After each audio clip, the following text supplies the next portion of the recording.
আবার তোরা মানুষ হ। খান আতাউর রহমান সিনেমার পরিচালক। উলানবাটর হলো মঙ্গোলিয়ার রাজধানী। মঙ্গোলিয়ার রাজধানী উলানবাটর। রাশিয়ার রাজধানী মস্কো। রাশিয়ার রাজধানী মস্কো। তুরস্কের রাজধানী আঙ্কারা। তুরস্কের রাজধানী আঙ্কারা। তুরস্কের রাজধানী কোনটি? তুরস্কের রাজধানী আঙ্কারা। সুদানের রাজধানী খার্তুম। খার্তুম হলো সুদানের রাজধানী। সুদানের রাজধানী খার্তুম। খার্তুম। বিজিএফ এর পুনরূপ হচ্ছে vulnerable group feeding. Vulnerable group feeding. VGF এর পুনরূপ হচ্ছে ভালনারেবল গ্রুপ ফিডিং। চিম্বুক পাহাড় কোথায় অবস্থিত? চিম্বুক পাহাড় অবস্থিত বান্দরবানে। চিম্বুক পাহাড় অবস্থিত বান্দরবানে। প্রান্তিক লেক অবস্থিত বান্দরবানে। বগা লেক অবস্থিত বান্দরবানে। কেওকারাডং তাজিংডং কেওকারাডং বান্দরবানে অবস্থিত। নীলগিরি নীলাচল বান্দরবানে অবস্থিত। নীলগিরি নীলাচল বান্দরবানে অবস্থিত। রাঙামাটি সাজেক ভ্যালি শুভলং ঝর্ণা কর্ণফুলী হ্রদ ঝুলন্ত সেতু রাজবন বিহার অবস্থিত রাঙামাটিতে। আচ্ছা, রাঙামাটিতে কি কি আছে? সাজেক ভ্যালি আছে, শুভলং ঝর্ণা আছে, কর্ণফুলী হ্রদ রাঙামাটিতে, ঝুলন্ত সেতু রাঙামাটি, রাজবন বিহার রাঙামাটি। সিলেটের রাতারগুল জলাবন, মাধবকুণ্ড জলপ্রপাত সিলেট মৌলভীবাজার জেলায় অবস্থিত। খাগড়াছড়ি হচ্ছে হালদা ভ্যালি। খাগড়াছড়ি হলো হালদা ভ্যালিতে। দীঘিনালা বনাঞ্চল আলুটিলা খাগড়াছড়িতে। দীঘিনালা বনাঞ্চল খাগড়াছড়িতে। আয়তনের দিক থেকে পৃথিবীর বৃহত্তম দেশ হলো রাশিয়া। আয়তনের দিক থেকে পৃথিবীর তৃতীয় দেশ হচ্ছে যুক্তরাষ্ট্র, আর চতুর্থ দেশ হচ্ছে চীন, আর ভারত হলো সপ্তম আয়তনের দিক থেকে। আন্তর্জাতিক শ্রম সংস্থা ILO ছাড়াও ITU WMO WIPO WHO WTO UNCTAD UNCTAD ইত্যাদির সদর দপ্তর সুইজারল্যান্ডের জেনেভায় অবস্থিত। আন্তর্জাতিক শ্রম সংস্থার সদর দপ্তর জেনেভায় অবস্থিত। দ্বিতীয় বিশ্বযুদ্ধে মার্কিন যুক্তরাষ্ট্র জাপানের হিরোশিমায় যে পারমাণবিক বোমা নিক্ষেপ করেছিল তার নাম হচ্ছে লিটল বয় নামক পারমাণবিক বোমা 6 আগস্ট 1945 সালে নাগাসাকিতে 6 আগস্ট 1945 সালে নিক্ষেপ করা হয় দ্বিতীয় বিশ্বযুদ্ধে। আর নাগাসাকিতে ফ্যাটম্যান নামক আরেকটি পারমাণবিক বোমা ফেলে ওই একই বছরের 9 আগস্টে ফ্যাটম্যান নামে আরেকটি পারমাণবিক বোমা ফেলে, সেটা হচ্ছে নাগাসাকিতে। আর হিরোশিমায় যেটা ফেলে সেটা হচ্ছে লিটল বয়, সেটা 6 আগস্টে। রংধনুতে কটি রং আছে? 7টি রং আছে। মানবদেহের সর্ববৃহৎ অঙ্গ হচ্ছে ত্বক। মানবদেহের সর্ববৃহৎ অঙ্গ ত্বক হলো মানবদেহের সর্ববৃহৎ অঙ্গ হলো ত্বক। মানবদেহের 79টি অঙ্গের মধ্যে সর্ববৃহৎ মানুষের ত্বক। সর্ববৃহৎ গ্রন্থি যকৃত। মানবদেহের সর্ববৃহৎ গ্রন্থি হচ্ছে যকৃত। আর ক্ষুদ্রতম গ্রন্থি হলো পিটুইটারি গ্রন্থি। কম্পিউটারের ব্যবহৃত দুটি কোড হলো 0 এবং 1। কম্পিউটারে ব্যবহৃত দুটি কোড 0101 র্যাম ও রম। এর মধ্যে মৌলিক পার্থক্য হচ্ছে অস্থায়ী বনাম স্থায়ী। হ্যাঁ, অস্থায়ী বনাম স্থায়ী হচ্ছে র্যাম ও রম। অস্থায়ী বনাম স্থায়ী। র্যাম ও রম হচ্ছে অস্থায়ী বনাম স্থায়ী। র্যান্ডম অ্যাক্সেস মেমোরি অস্থায়ী মেমোরি, এবং রিড অনলি মেমোরি স্থায়ী মেমোরি।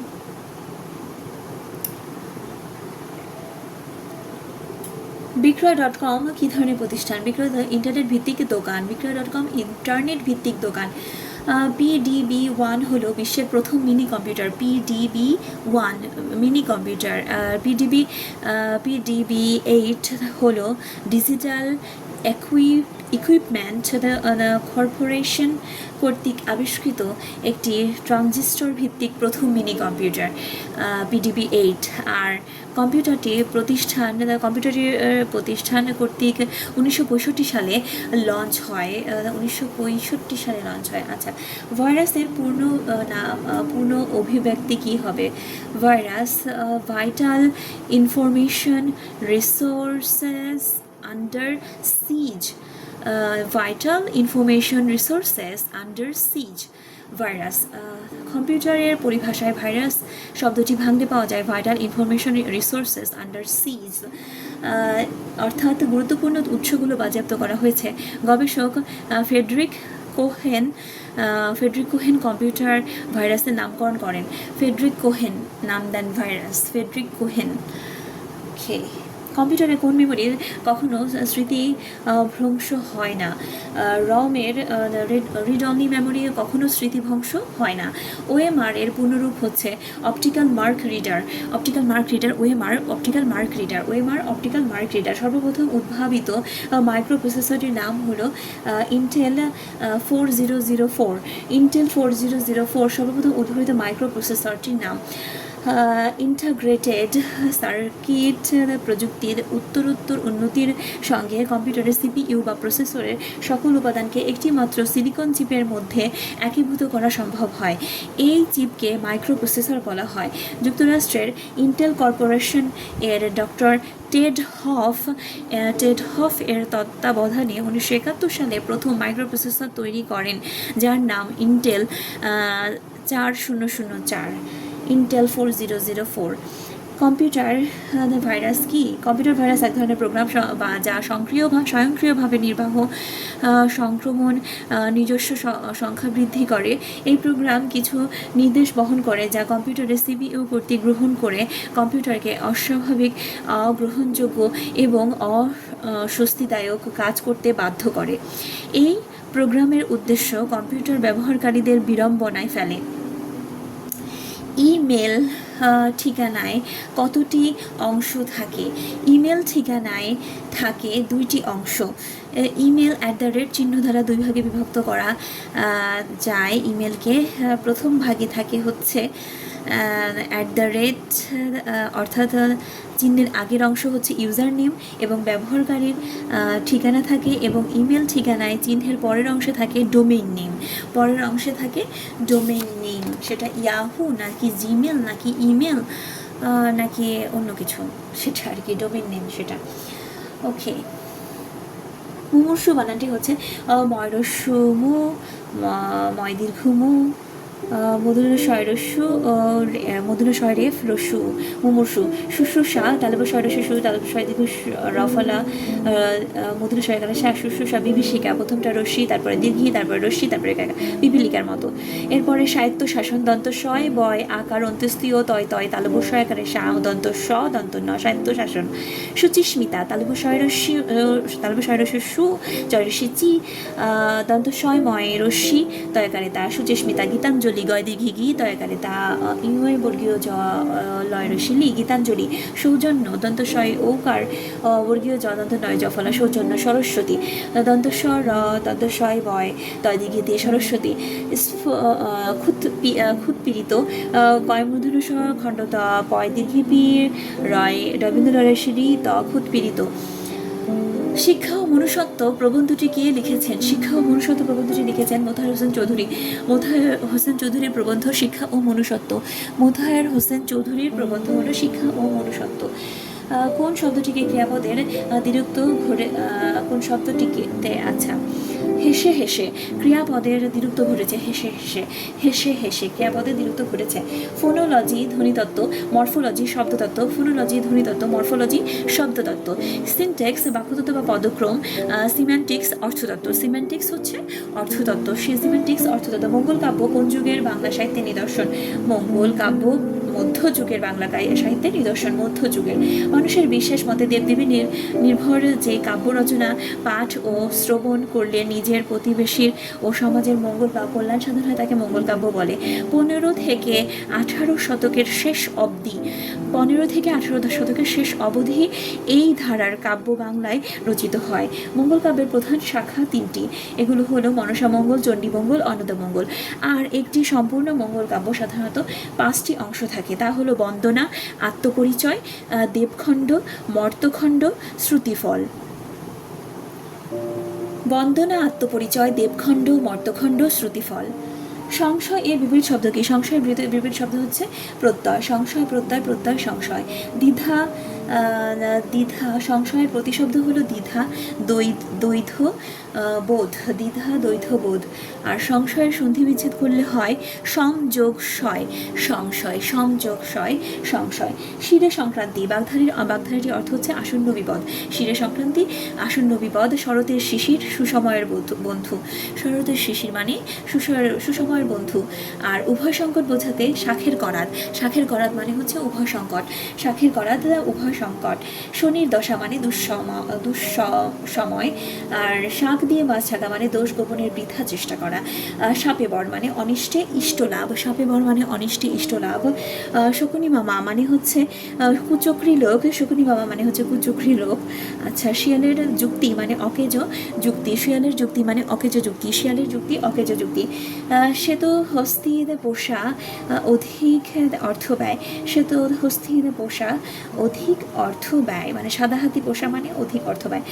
শনির দৃষ্টি কুদৃষ্টি, শ্যাম রাখি না কুল রাখি মানে উভয় সংকট, শ্যাম রাখি নাকি না কুল রাখি, আচ্ছা উভয় সংকট। উচ্চারণ স্থানে নামানুসারে চ বর্গের বর্ণগুলো কি নামে পরিচিত? উচ্চারণ স্থানে নামানুসারে চ বর্গের বর্ণগুলো তালব্য বর্ণ নামে পরিচিত। চ, ছ, বর্গীয় জ, ঝ, তালব্য স, অন্তীয় যা, এরা হলো তালব্য বর্ণ, এরা হলো তালব্য বর্ণ। তালব্য বর্ণ, তালব্য বর্ণ। ক, খ, গ, ঘ কণ্ঠ বা জিহ্বা মূলীয় বর্ণ, কণ্ঠ বা জিহ্বা মূলীয় বর্ণ। আর ট, ঠ, ড, ঢ, মূর্ধন্য স, র, ডয়বিন্দু র, ঢয়বিন্দু র, মূর্ধন্য বা পশ্চাৎ দন্তমূলীয় বর্ণ, পশ্চাৎ দন্তমূলীয় বর্ণ। আর ত, থ, দ, ধ, দন্ত ন, ল, দন্তস্ব, দন্তবর্ণ। প, ফ, ব, ভ, ম, ওষ্ঠবর্ণ। বাংলা ভাষায় সাধু চলিত মিশ্রজনিত দোষকে বলা হয় গুরুচণ্ডালী দোষ। বাংলা ভাষায় সাধু চলিত মিশ্রজনিত দোষকে বলা হয় গুরুচণ্ডালী দোষ। তৎসম শব্দের সঙ্গে দেশীয় শব্দের প্রয়োগ কখনো কখনো গুরুচণ্ডালী দোষ সৃষ্টি করে। এই দোষে দুষ্ট শব্দ তার যোগ্যতা হারায়।